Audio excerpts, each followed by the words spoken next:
Hey there, souls. Happy Valentine's Day. Sorry, I keep doing this over and over again. Happy Valentine's Day. I'm at the airport. I've been wanting to do this video the entire day. I haven't had a minute. I'm going to visit a friend and I have a minute. So happy Valentine's Day. I think this is a perfect opportunity to speak about probably the most important part of our lives. I think intimate relationships are the beating heart and soul of our life. And if it is dysfunctional, if it is hurtful, if it is on the rocks, it really has a horrible impact on our lives. I have been doing lots of secret research. When I talk to people, I've been doing lots of secret research. I observe people. I really try to ask the right questions, especially when it comes to young women around my age, because I think that what's happening these days is so tragic. It's such a waste of time. And if you understood even this much about what it takes for God to keep us alive, the amount of energy, the investment it takes to keep a human being alive, you would value every split second of your life. And I'm seeing, and I have friends who are my age, 21 years old, younger, older, who are with people who aren't for them, and we did a video on this. They're with the wrong people. They know they're with the wrong people. It's hurting them, and it's exciting, and it's passionate, and it's fun, and it's everything they want, but it's also so wrong for them, and they know it. And those two things can coexist, by the way. Obviously, everyone knows that. But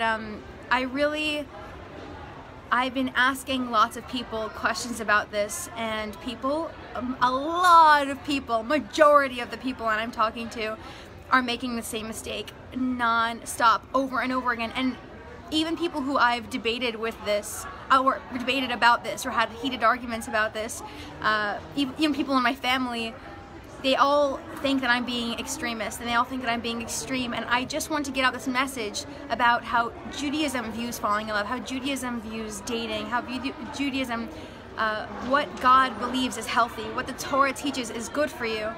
And I'm telling you, what's most heartbreaking, it's not just the lying in bed crying, being unable to eat, or go to work, or go to school, or getting depressed, or becoming antisocial. Those are all horrible things when you are falling out of love or are heartbroken. It's just such a waste of time. And when you're done in that relationship that you knew from the beginning you shouldn't have been in from the beginning, from that first moment you met them and ignored all the red flags, from that moment, sorry, what was I just saying? I'm half asleep. I'm so tired. I just spent like an hour fighting my way to my gate because my last name was spelled wrong and they wouldn't let me in. I put up a good fight. But as I was saying, it's not just the heartbreak, it's the waste of time, and it's women and men getting jaded and cynical and sad about relationships, and then they think that love isn't real and love isn't possible, and that love is a lie, and that it only hurts, when really they're just not doing things right. So in the beginning, I was gonna do what I did last time, and you guys can check out that video as well. It's on my dad's Facebook. It was about it was basically about shidduch dating, and everyone's like, we're not shidduch dating, wah! Shidduch dating basically is the way that young men and women, religious Orthodox young men and women date. And it is very, very, very, it's a controlled situation, which is important, which we need control. But I was going to do that again. I was going to go through the different aspects that I think are amazing, because although shidduch dating sucks for the people who are actually doing it until they meet the right one, it really, for the most part, it works. You avoid heartbreak, you avoid confusion, you get what you're looking for. You're on a date with someone who also wants to get married. I just read a statistic. I don't want to talk about statistics. For a second I wanted to, then I was like, hey Arlie, I'm coming to visit you. I was just reading statistics, and I hate reading statistics. They always make me depressed, and I never stop reading statistics. But I just read online that like 50% of men and women don't know if they're on a date or not. They go out with someone and like they're wondering, are we on a date? Is this romantic? Is this not? Who wants to deal with that? I don't understand why people put themselves through this. It's hell. It's horrible.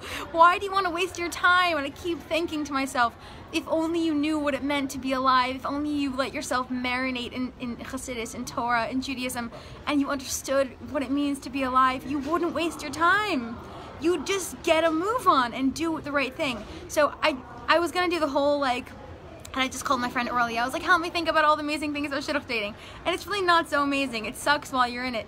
But there's one thing I want to talk about. I wanted to super zoom into one aspect of Jewish love. What does Judaism, what does Hashem say about falling in love?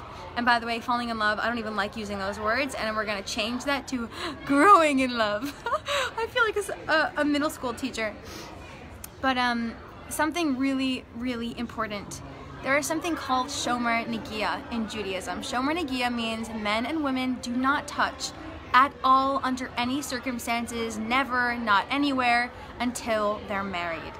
And I know people who think I'm insane for upholding these standards. I know people who think I'm an extremist, that I'm a prude, this and that, and we laugh about it. I actually think it is the only way, and I'm not saying that everyone who's watching this video should become Shomer Negia and you should never touch anyone until you're married. I'm just saying, oh, well, I'll tell you what I'm saying. Let me explain myself. The biggest issue that I'm nervous that some people I spoke to who I was secretly observing will watch this and think that I'm judging them. I'm not judging. I promise you I'm not judging, and I want to make this video short and to the point. I want you to get this message about Shomer Negia. The problems that people are facing, and they're ending up in relationships after 5 years, and they're not getting married. Whoops. They're not getting married, they're not happy, they don't feel fulfilled, they don't feel satisfied, and most of all, they just aren't really interested in the person they're with anymore, and they're kind of bored. The number one mistake I think people are making is that they're not taking the time to get to know each other. And I'm seeing this left and right, center, everywhere I go with girls that I meet, that I am friends with, that I went to high school with or elementary school with. I want to use refined language here. They're becoming physically intimate with people they don't know. On a first date, they're sleeping over at this guy's house. They don't know each other.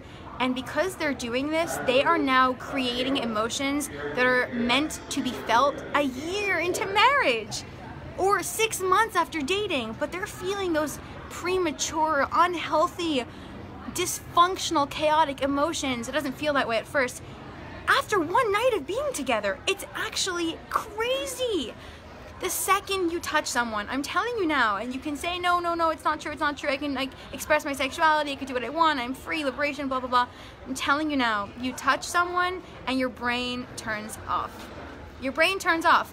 And I sat across from this girl at a dinner, and I asked her, and she told me that she broke up with this guy after a year, and it sent her into a downward spiral. And I know this girl, she's happy, she's beautiful and everything.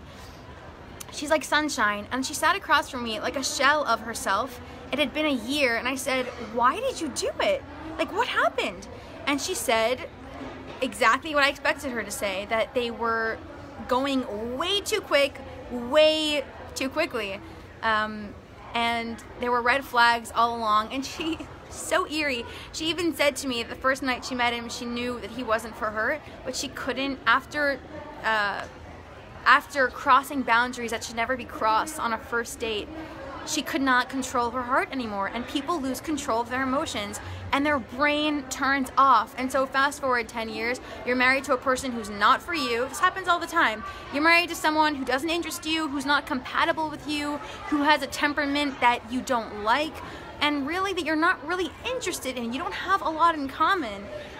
And you can literally trace it back to that time where you cross boundaries that shouldn't have been crossed, and your brain turns off. You don't understand. When someone's physically intimate, it immediately creates emotions that aren't real. They're not really feeling anything that's really concrete. They're fleeting. Emotion is fleeting. And you know what I keep thinking about? Everyone in the world every human being in the world experiences the same emotions. We all have fear, we all feel love, we all feel anger, we all feel sadness or depression or whatever it is. How rare is it to meet someone who's wired the same way as you? And I'm not saying that the person, your soulmate, is gonna have the same brain as you. That'd probably be a little bit boring. But they understand you, they get you, and you could spend your whole life discovering more and more and more about them and never get bored. It's amazing. You can spend 80 years with someone and never, and just every day you're learning more about them. But you have to use your head. And so Shomer Negia is so important, not just because it's halacha, and it is halacha. It is Jewish law. There is strict Jewish law that Jews follow. That's important too, but we're not talking about that right now. I'm talking about the logical, cerebral part of this. Think about it. When you cross boundaries, and again, there's a lot more to shidduch dating that I wanted to talk about, but I really want to super zoom on this because I'm seeing the consequences of young women who go into downward spirals, can't get out of bed, can't go to school, can't eat, losing so much weight, really turning gray. And I'm not saying it doesn't happen to men, I'm just in touch with women, and I'm not in touch with men about this at all. And they cannot control themselves, and so they're physically intimate, is that a refined way of putting it, with men that they hardly know, they just met, and they can't control their hearts anymore, and their brains are completely overwhelmed by emotion.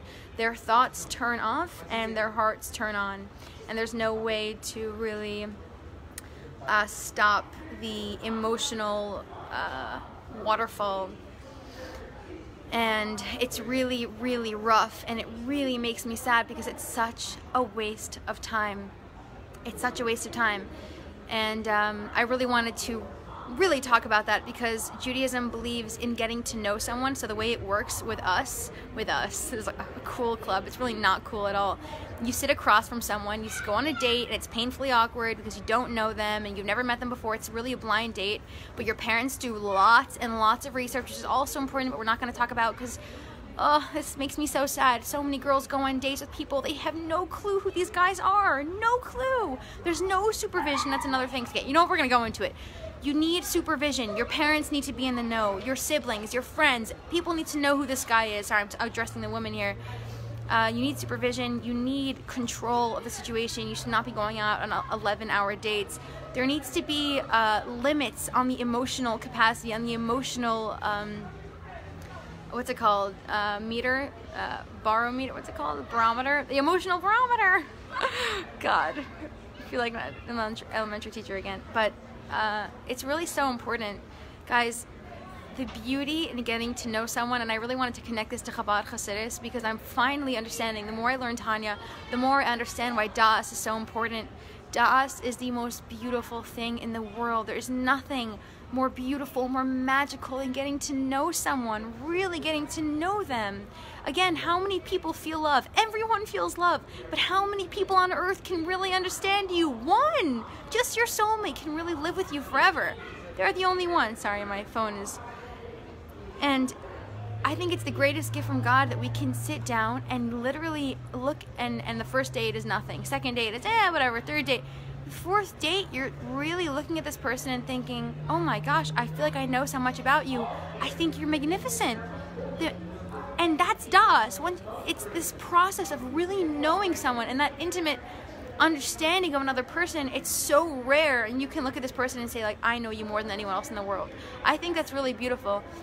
And people are missing out on that and becoming jaded and becoming angry and becoming sad and don't believe in love anymore. Guys, marriage and committed relationships can be the most beautiful, magical, magnificent experience in the world if you allow yourself to behave in a way that sets that up for you. So my message to you is not to be Shomer Nagia. My message to you right now is to use your mind when trying to find your soulmate. If you skip steps, if you break boundaries, if you don't allow yourself to experience that journey of knowledge, and again, by the way, this is completely based on the Tanya. What is the Tanya? I always have to go back to the Tanya, excuse me. The Tanya, I was learning this with a friend today, who I always get so insecure when I learn with people. I just feel like I'm teaching too much and I'm too excited and people think I'm weird. But I was sitting across from her and I was explaining to her our first Hasidus class together, what is Chabad Hasidus? It's about Chachma, Bina, Das. Chachma, Bina, and Das, the three intellectual, how do you call them?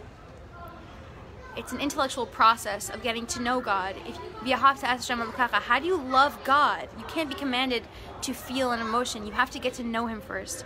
And if you sit and you toil in learning Torah and you actually take it seriously, then you really fall in love with God. And I'm experiencing that right now. It's an incredible thing, and life becomes crisp, clear, and life becomes such a magnificent experience. And the same thing goes with getting to know people. or really loving people, you have to get to know them first. And when people skip steps, they're literally asking for heartbreak. I don't know why people keep making the same mistakes. And also to those people who are like, no, this is liberation, like this is me being myself, I feel liberated this way, it doesn't hurt me at all. People say that to me all the time, it doesn't hurt at all.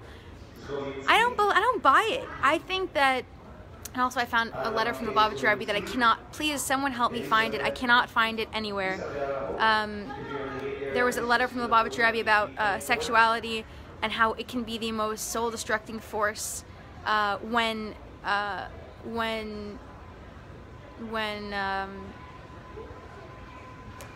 it can be, when you engage in sexuality in the wrong way, it can be the most soul-destructing force on earth.